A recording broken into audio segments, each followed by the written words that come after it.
Welcome to the Blue Weevil. I am your host and humble servant, the Commodore.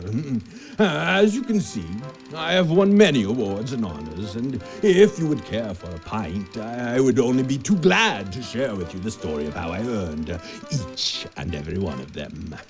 I served with distinction in Her Majesty's Navy. I ran a tight ship with a disciplined crew, but the shining point of my career came when I invented a new type of rum, which could be safely consumed at sea without the need for sodomy. Many in my crew rejoiced at this new invention.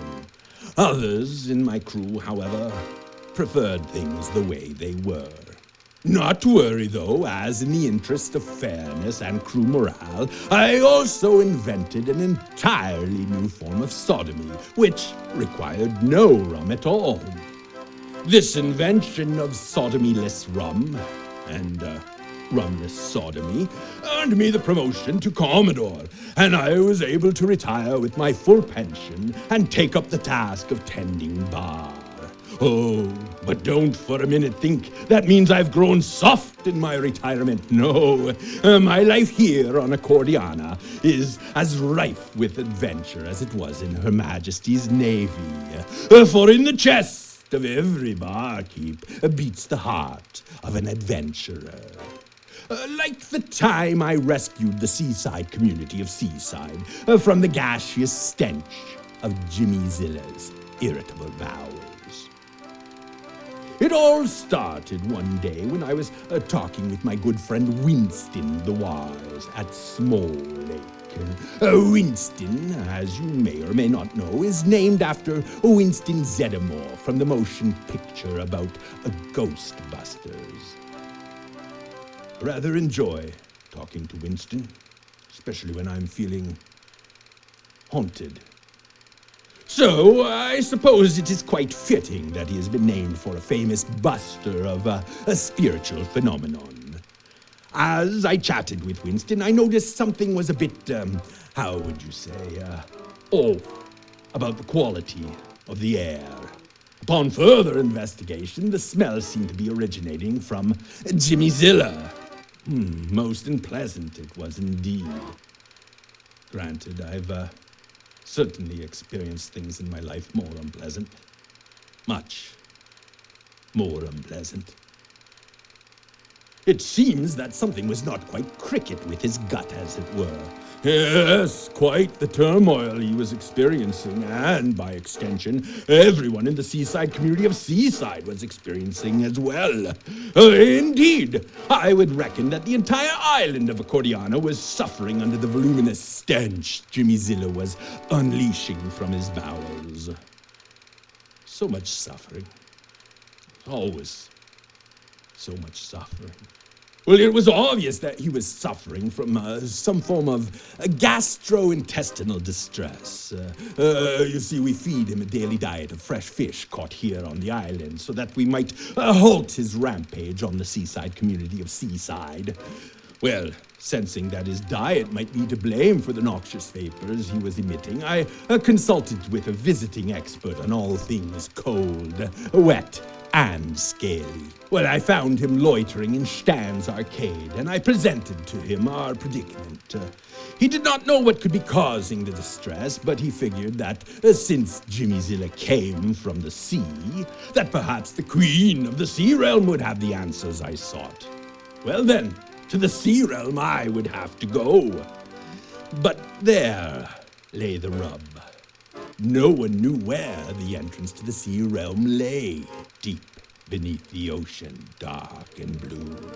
Well, being an old Navy bean myself, I knew a thing or two about the sea, and one of the things every sailor knows, as sure as his name, is that sharks are the Sea Queen's royal guards. So all I had to do was capture me one of the great beasts and get him to give up the location. Well, spotting a fin on our western shore, I cast my line into the brine and hooked the monster with ease. I don't know if you've ever interrogated a shark before, but they do not talk easy. I've done things. We've all done things.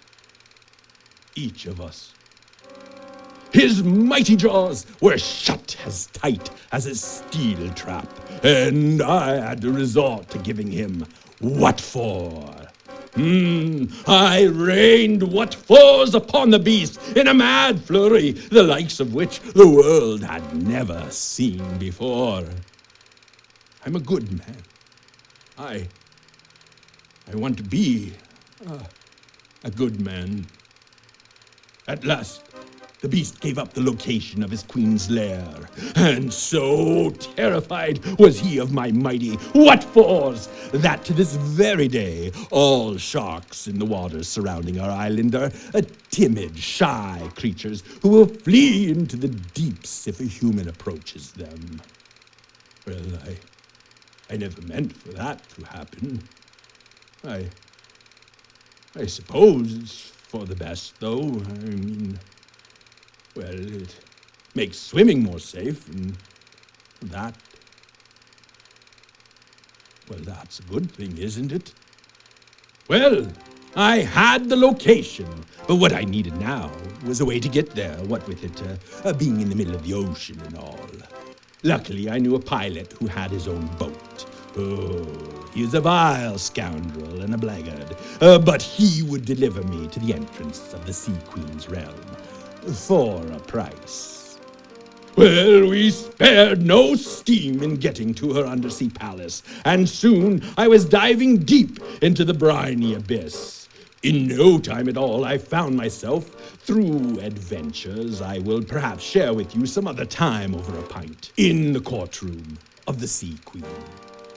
She was quite a bit upset over what I had done to one of her guards. I never meant. I pleaded my case before her, explaining in detail the urgency of my mission. I had hoped that she would forgive my transgression if I could make her understand the dire nature of our plight. She, however, refused to assist. Well, what could I do? Certainly I could not unleash a flurry of what-fors upon the Queen of the Sea. Why, that would be most uncivilized. However, I did have an ace in the hole. A last resort of last resorts, if you will.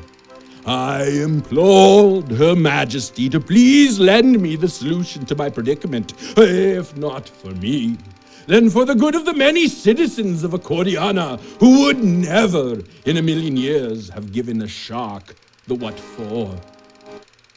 Well, she remained most unimpressed. Last resort it was to be then. And though it pained me beyond comprehension, I was forced to employ my pocket octopus, or a Octopus as I call it for short. The octopus was most effective. Did you know that octopus has 3 accepted plurals in the English language? The correct English plural is octopuses. But as it is a word whose origin is Greek and not Latin, as most people believe, its correct Greek plural would be octopodes. But since the common man believes the word to be of Latin origins, the plural octopi is also accepted. Fascinating.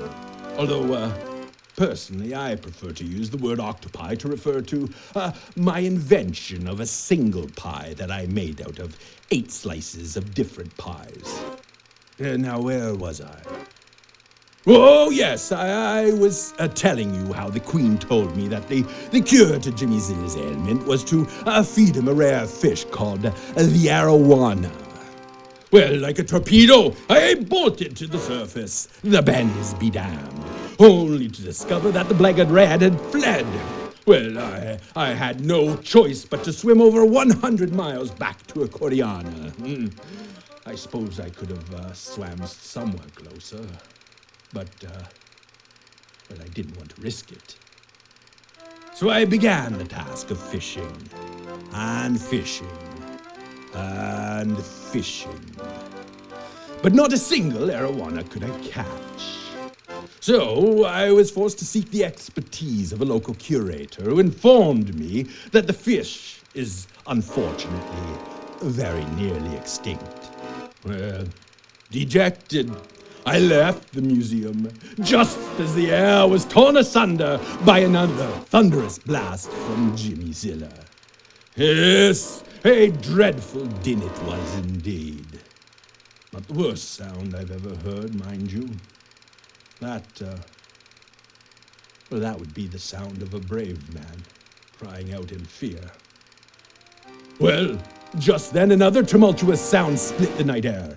It was Judy, the daughter of my friend Stan, calling out in distress. Well, she was fishing down by the river and had caught an arowana. Well, can you believe the luck of it all?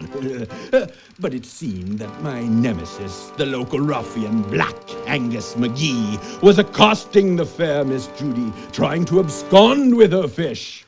Well, I readied myself to unleash a flurry of what-fors upon the scoundrel. But Judy, being the bricky girl that she is, thrashed the blackguard quite thoroughly. She did that thing that she does.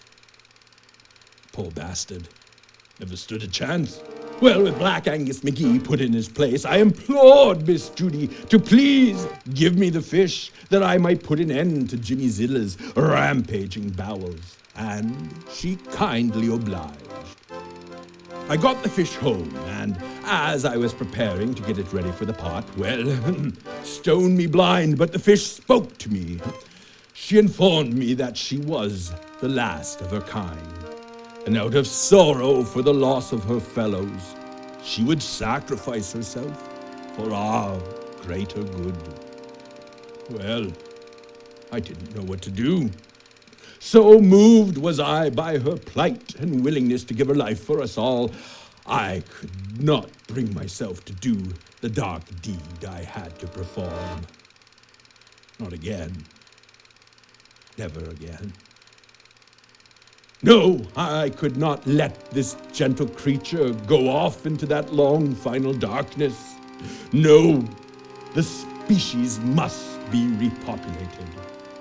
I looked deep into those compassionate, fishy eyes, and I knew what I must do.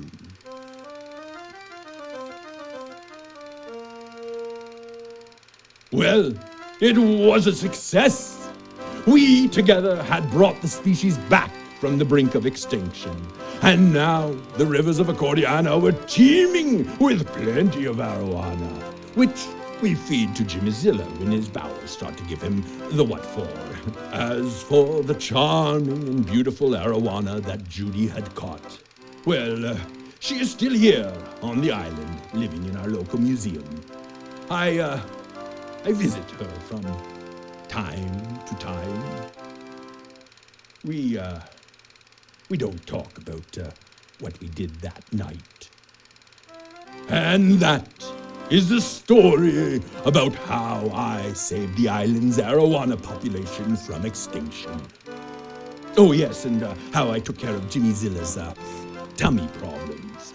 Well, thank you for joining me, your humble host, the Commodore, for another evening of Tales from the Blue Weevil. I hope I will see you again very soon, ever ready with a story and a pint. Good night.